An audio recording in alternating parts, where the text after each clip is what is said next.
So, good morning, everybody. In the last class, we were discussing about the emitter follower configuration of a transistor.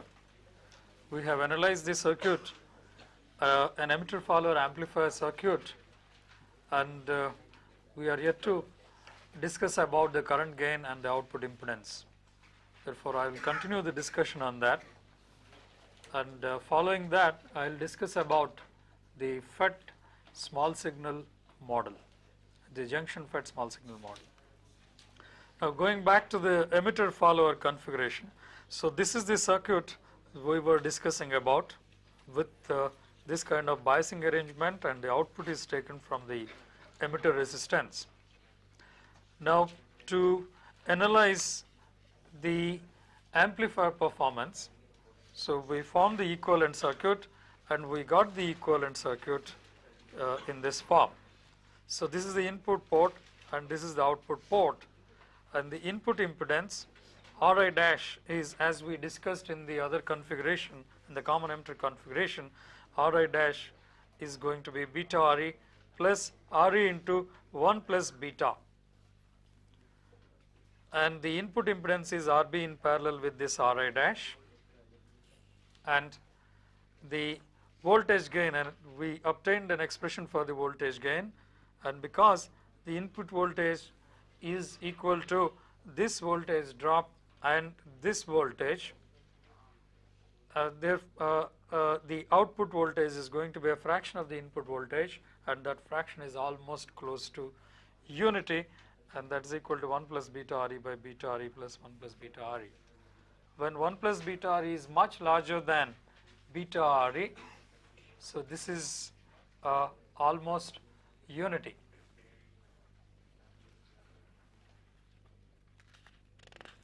Now, we shall continue the same discussion and discuss about the amplifier, the current amplification or the current gain. So, please note that the output current over here is treating Re as the load resistance. The output current is Ib plus beta Ib, it is 1 plus beta Ib is the output current, and the input current is this current. Now, the current gain is, so the output current to input current ratio, and that can be expressed as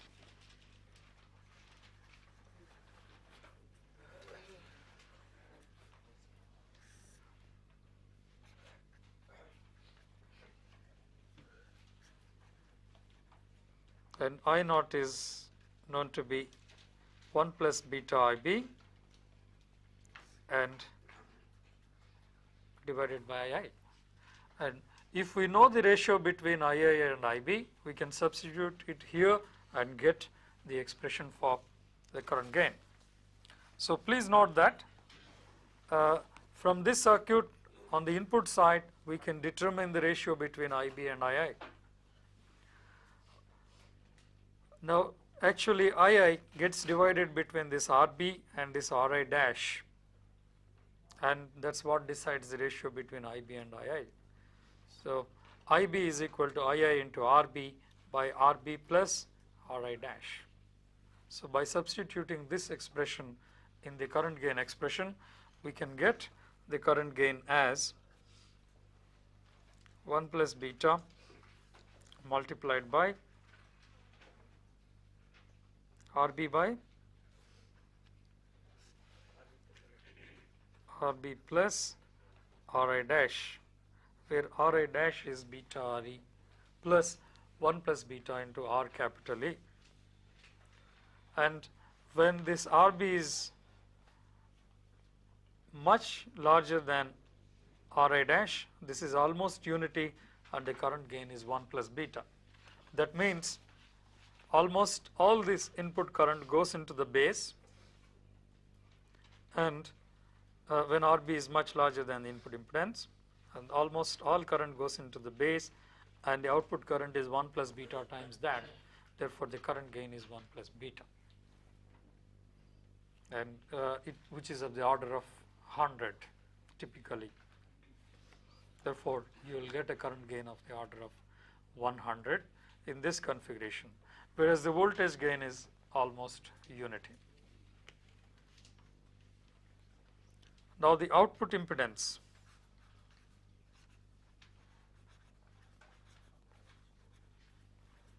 So, let us derive an expression for the output impedance.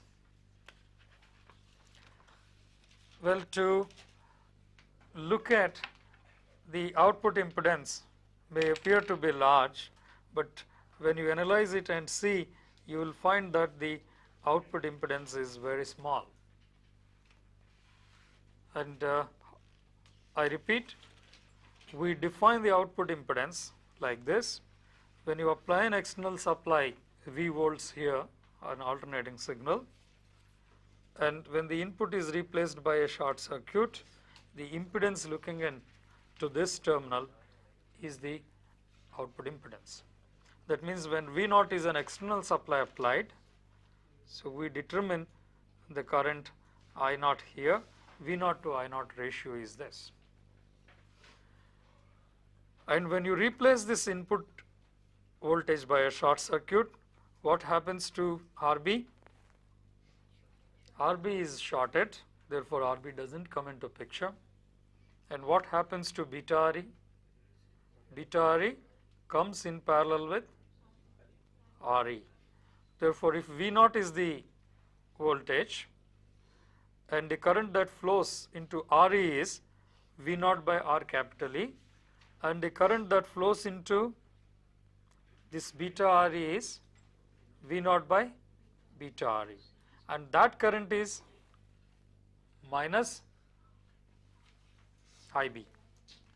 Therefore, the current components, let us compute these two current components. So, these two current components are,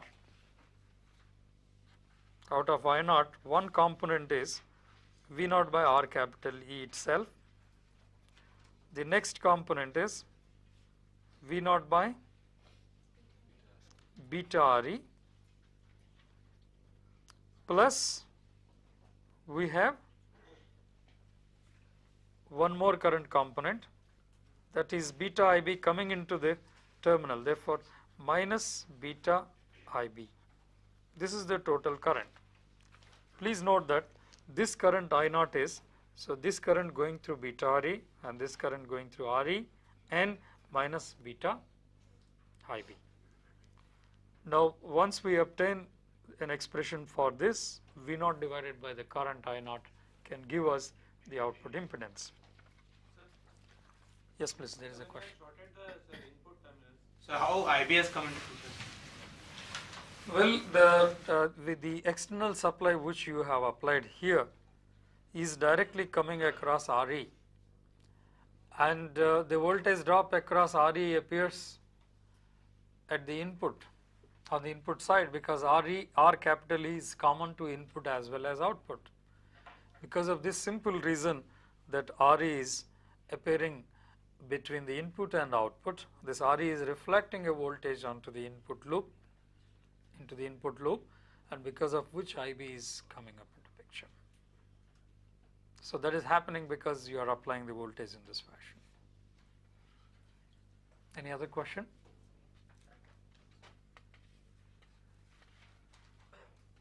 Now, please note that, so this current is V0 divided by beta RE, and that is equal to minus IB. So let us find out, use another equation. Minus IB is V0 by beta RE. So this is another equation. Now substitute this equation here. So you will find I0 as V0 by RE plus V0 by beta RE or small e, and plus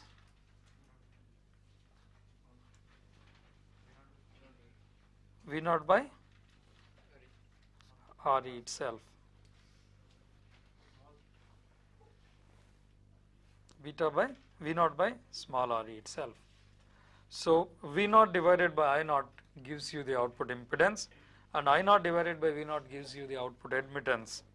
Now the output admittance is 1 by Re plus 1 by beta Re plus 1 by Re.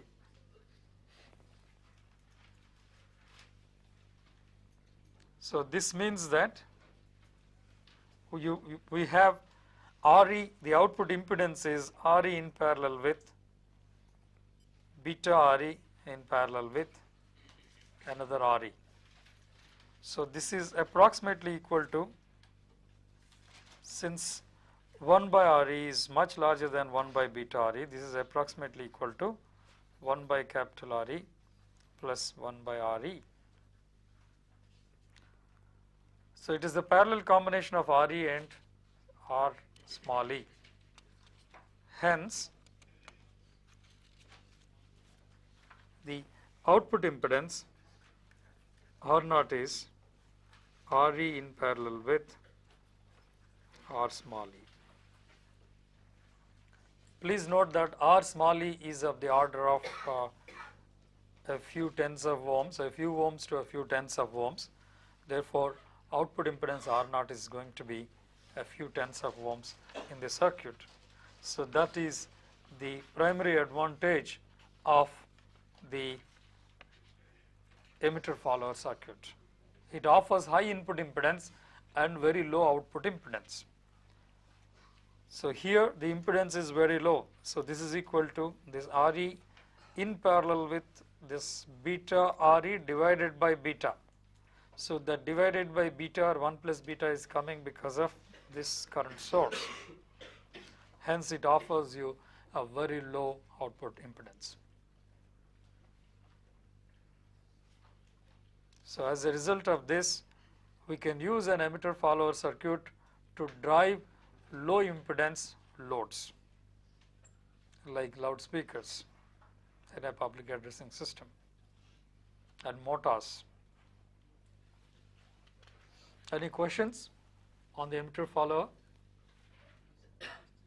So please note that the emitter follower has a voltage gain which is almost unity and current gain which is of the order of 1 plus beta, except for the fraction on the input side here, the current division on the input side here, it is 1 plus beta, and the output impedance is very low, Re in parallel with this R small e. So these are the characteristics of an emitter follower amplifier. Any questions?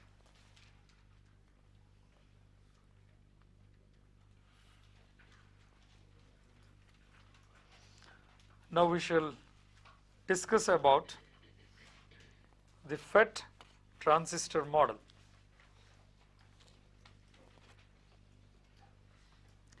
Before going into the FET transistor model, so let me discuss about, summarize the characteristics of a common emitter amplifier also. So please note that in a common emitter amplifier, the input impedance is of the order of 1 kilo ohm. In the common collector or emitter follower amplifier, we have high input impedance, a few tens of kilo ohms.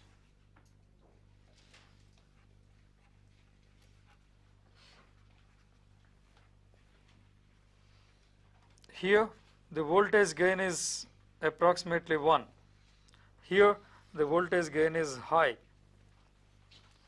So it is of the order of tens to hundreds, a few tens to a few hundreds in the case of a common emitter amplifier. And the current gain is of the order of 1 plus beta in both cases. So this is of the order of beta in the case of a common emitter amplifier, and this is of the order of 1 plus beta, which are almost same, and it is typically 50 to 100. And the output impedance here, when you use the accurate analysis, the output impedance is RC in parallel with that R naught, which is 40 kilo ohms typically, and here the output impedance is RE capital E in parallel with R small e, which is approximately R small e, because R capital E is of the order of few hundreds of ohms to a few kilo ohms, and R small e is of the order of a few ohms to few tens of ohms, therefore it is of the order of R. So this is the comparison between the characteristics of a common emitter amplifier and common collector amplifier. The advantage here is it gives you both voltage gain as well as current gain, and because of which reason the power gain is high in the case of a common emitter amplifier. Whereas in the common collector amplifier, the current gain is present and the voltage gain is almost unity, but it has a very interesting characteristics that it can be used for matching the input circuit as well as the output loads, input sources and output loads.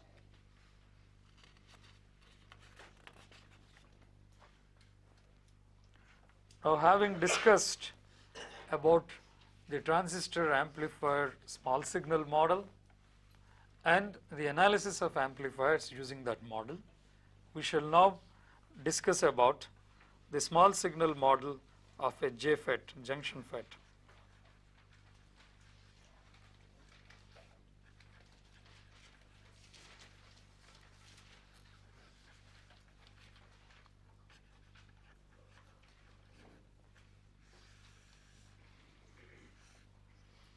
So this model comes from the characteristics of the field effect transistor itself, like the bipolar junction transistor. And this is useful for us to analyze the amplifiers and determine the performance like voltage gain, current gain, input impedance and output impedance. Now, if you look at the FET characteristics, you will find that it is a current control device. So input side voltage VGS decides the output current ID.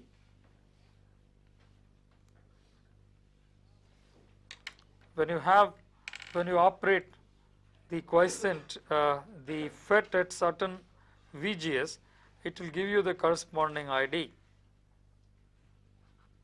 When you operate it at the Q point VGSQ, it will give you the Q point ID. And now, so depending on the ID here, so the output side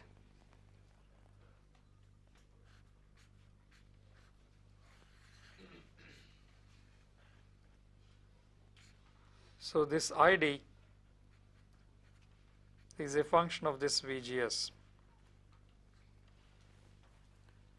And depending on this ID cube, you have that current flowing in the circuit, and if there is an external resistance RD, and that is responsible for providing some VDS, drain to source voltage.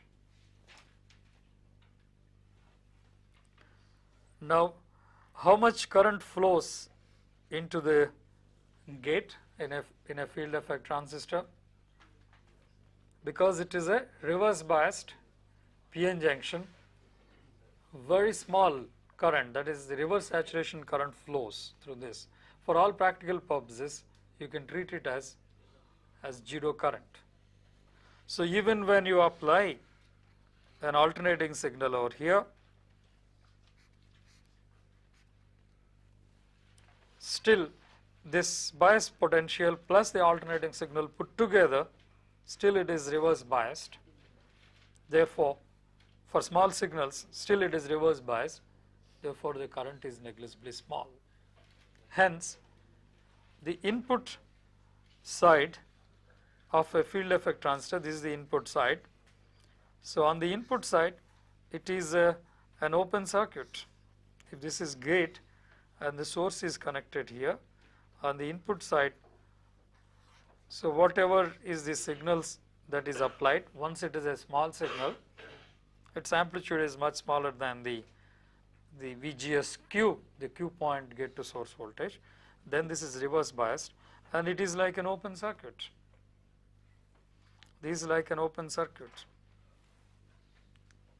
So the input impedance, the field effect transistor offers is infinity for all practical purposes. So the field effect transistor doesn't load the source. Now does this VGS matter? This Vs matter? So this Vs causes some change, this Vs plus VGS, so causes some change in the voltage, gate to source voltage, and you will have a corresponding ID, change in the ID. And this alternating ID, so that is this ID for this Vs around the Q point is responsible for an amplified voltage drop across this R capital D, across the drain resistance. So typically, what is the behavior here? The gate to source potential is creating a changing output current. That means on the output side there is a current source whose amplitude is controlled by the input voltage variation. Hence, we have here on the output side a current source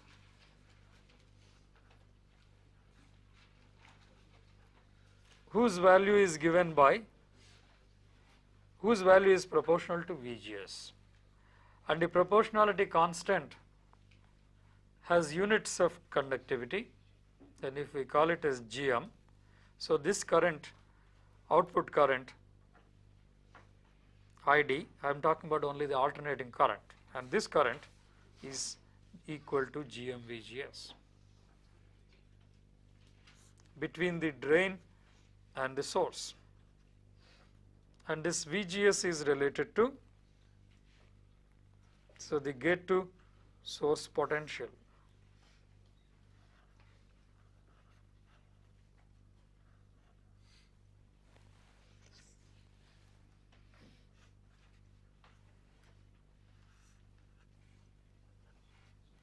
Therefore, this is the simplified equivalent circuit of the junction FET. Now, how do you get GM-VGS? There is a resistance here, output resistance, the channel resistance comes into picture. I will discuss about it a little later. Now, how do you get GM? So, looking at this characteristics here, so please note that if this is the VGS or Vs, that is the voltage applied, alternating voltage applied, and that is responsible for this alternating current. Now, how much is, now VGS is this GM is the ratio between this ID, that means alternating ID divided by this voltage, and that is nothing but slope of this characteristics at the Q point, slope of this characteristics at the Q point. So please note that this equation has this kind of relationship. ID is IDSS into 1 minus VGS by VP whole square. Now if you differentiate this with respect to VGS, you will get the slope of that equation.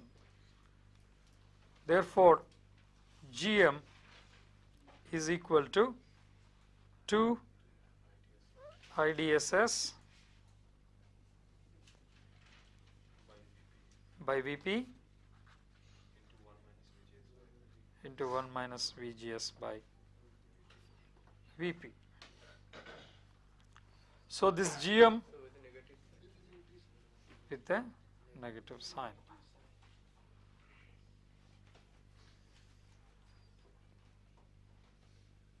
And no, with a positive sign here. Now, please note that this GM is a function of VGS. If the Q point is somewhere here, please note that the slope is different from when the slope of this point here. Therefore, it is a function of the VGS. So it will be 2 IDSs by mod VP. Right, that's right. Mod Vp into 1 minus VGS by Vp. So GM is equal to this at VGS is equal to VGS cube. So it depends on the VGS cube, the Q point. Hence, so this is equal to this relationship. Now, if you treat the slope as GM0 at this point, at 0 current, please note that this becomes GM0. And this equation becomes GM is equal to, so GM0 into 1 minus VGS by Vp.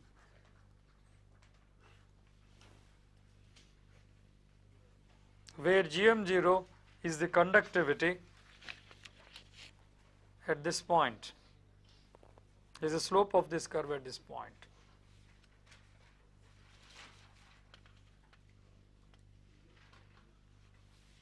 And this GM is known as the transconductance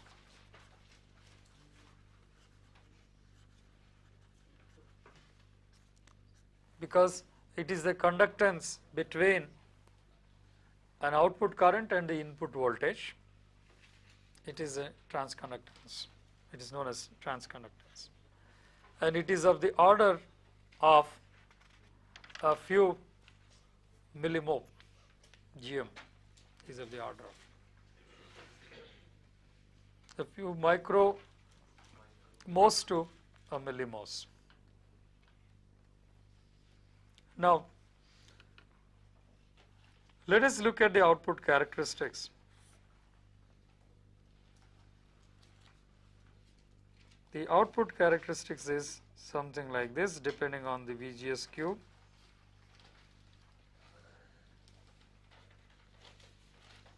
So this characteristics is for VGS 1, this is say VGS equal to 0, this is VGS 1 and this is VGS 2 and so on.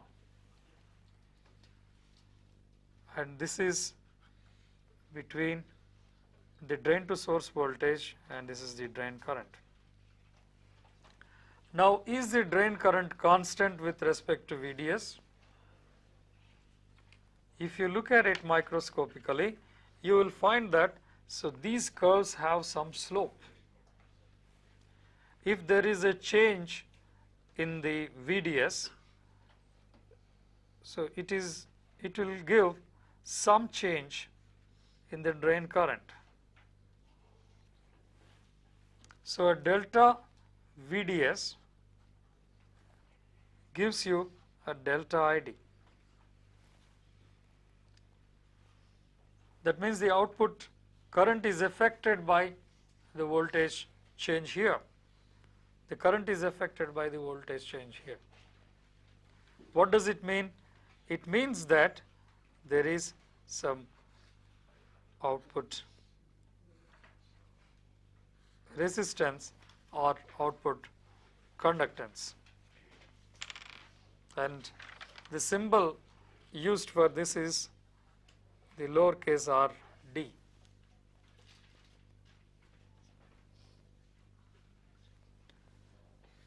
I repeat, when you connect a load resistance here, depending on the load resistance, if the load resistance is large, this GM VGS flows through that load resistance, and you will have a large voltage drop across the load. If GM VGS is low, that means the current is low, the output voltage is low. Now the question is, so does the current get affected by the load? If it is an ideal current source, so it doesn't get affected. If whether it is a large resistance or small resistance, the same current flows through this. But here we have seen that with the voltage the current varies slightly. That means depending on the resistance here, the voltage here depends on how much resistance is used, and depending on that this current varies.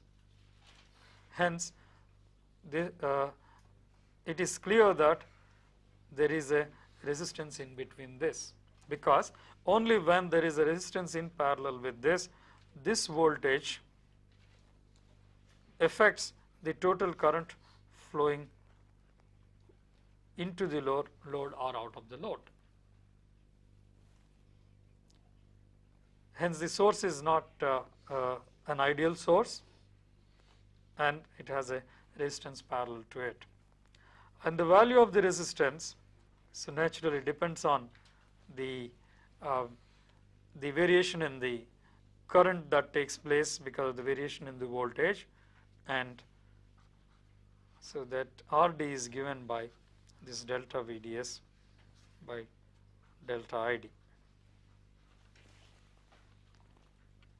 Because from the current source, practical current source discussion we carried out earlier, please note that whenever you have a delta ID occurring because of delta VDS, so you have a parallel resistance equivalent, and that resistance equivalent is given by delta VDS by delta ID. This was discussed when we were discussing about amplifiers, small signal amplifiers and their classification. The same reasoning applies here, and you have RD coming into picture here. And the value of RD is a few tens of ohms to a few hundreds of ohms. It depends on where the operating point is. If the operating point is here, RD is very large, and if the operating point is here at small VGSs, then the RD is small. So it ranges between tens of kilo ohms to hundreds of kilo ohms. Hence the complete circuit, the equivalent circuit is as given here. It is an output current source whose value depends on the input voltage, and there is the input impedance here is infinity, and there is an output resistance RD which can be obtained from the characteristics like this. And the proportionality constant between the output current and input voltage GM can be obtained from the input characteristics, the transfer characteristics like this around the Q point. So this is obtained around the Q point. So in this fashion, if this is the VDSQ, and so the in between value here is IDQ, then around this the slope of this curve gives you 1 by RD. Any questions on the small signal equivalent circuit of the junction field effect transistor? So how will we show if we want to show the small we want to show the effect of high input impedance. So here we are assuming infinity. So how will we show if we want to show that high value? What is the question? It's not clear. So in the small signal analysis, Right. if we want to show the high input impedance, how will we show that? So it is by an open circuit. If it is infinity, it's an open circuit. If it is a few hundreds of kilo ohms, you show a resistance, and its value is hundreds of kilo ohms. Whereas in this case, it is hundreds of mega ohms in the case of a silicon junction field effect transistor. For all practical purposes, this can be treated as infinity. So just show it by resistance. And I have opened it because it is infinity for all practical purposes. It's clear? Any other question? Questions? This is a simpler circuit than the BJT equivalent circuits. Therefore, when you use this in the amplifier analysis, the analysis turns out to be simpler than the BJT analysis. Sir, GM has been defined as the derivative of ID versus as dID dVGS. So then how come we take ID is equal to GM VGS in this model, sir? This is the question is how come we can take GM VGS as the output current with respect to VGS, whereas this is the derivative of the characteristics.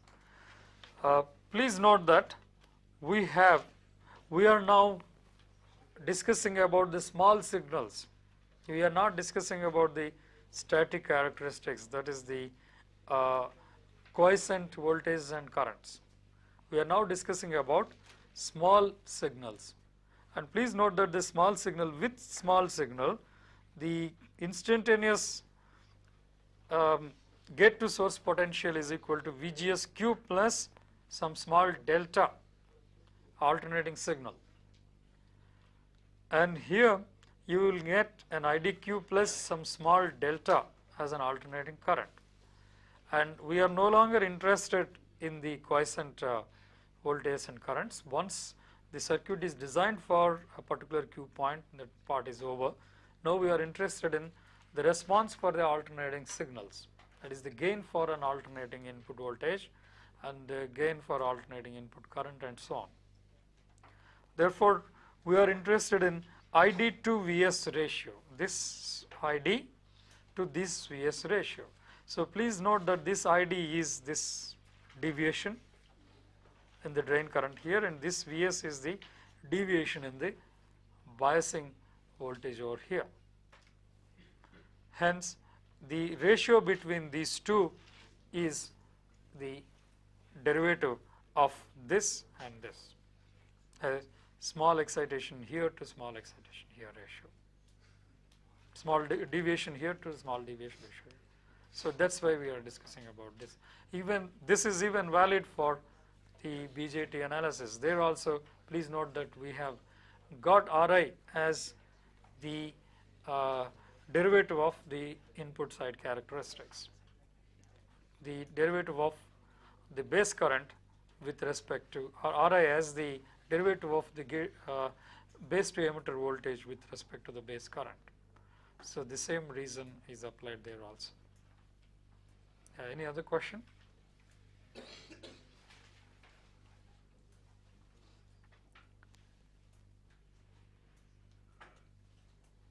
If there are no questions, I'll stop this lecture here, and I'll discuss about the BJT, the JFET small signal analysis in the next class.